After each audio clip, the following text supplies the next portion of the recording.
We're still having more earnings as we get to the deep end of the earnings season. So dive with me with Robert Omo today from AfroInvest, the head of research, as he brings his voice to those earnings, trying to unpack them for you, helping you make sense of it all. Robert, good morning. It's good to have you.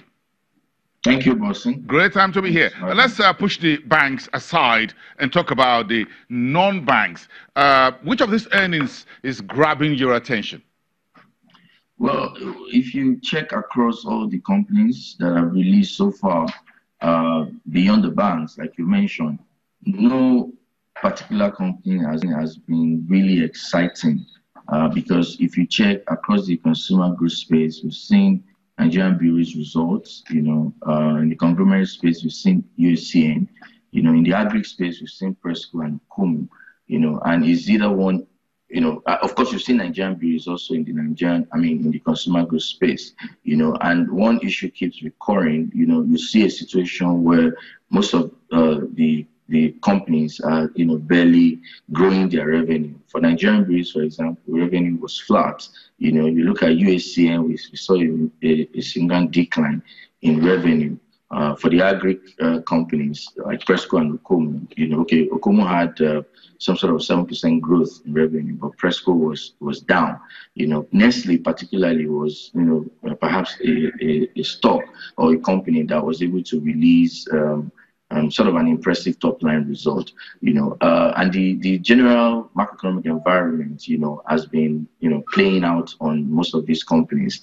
You recall that we've seen some sort of recovery in, macroeconomic developments, coming out of the session. But, the momentum of recovery has been sort of weak, in terms of how companies are able to benefit, and translating all of this into positive numbers. So, and again, from the earnings side, the major thing that you highlighted is sort of moderation in finance costs, across board for most of the consumer and agri companies that have released their results, and again, this is not particularly able to exciting translating into higher profitability as we've seen major declines. We could analyze different factors that would have been responsible for this, but generally speaking, earnings have not been we may say they've not been disappointing, so to speak, but they've not also been exciting as well. And you're looking just not as excited as those earnings you're talking about. You're not looking really excited at all. So it's a bit of all this conversation, what you just said, is coming from the fiscal space, from the broader economy. Yes. Typically, you will see that for most of the consumer goods companies, for example, the developments in the economy, will always play out. Like I was saying, that we can analyze the different factors. For Nigerian breweries, for example, is in the brewery space. You saw that there was a major, they recorded some decline in their profitability.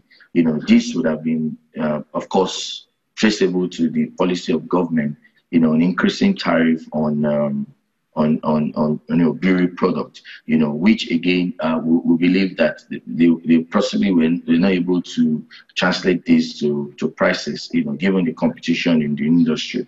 When you look at the agri space, development in global CPO markets, also affected prices, of major, their major raw material, CPO, for example, and if you look at UACN, which posted, though it's a conglomerate, it reflects, again, the much of activities going on in the economy, and now all of these are translating into numbers. So definitely, the recovery in the economy has not been as, the momentum of recovery has not been as exciting as we would expect, and definitely something has to, give way before we can begin to see the translation into numbers for most of the companies.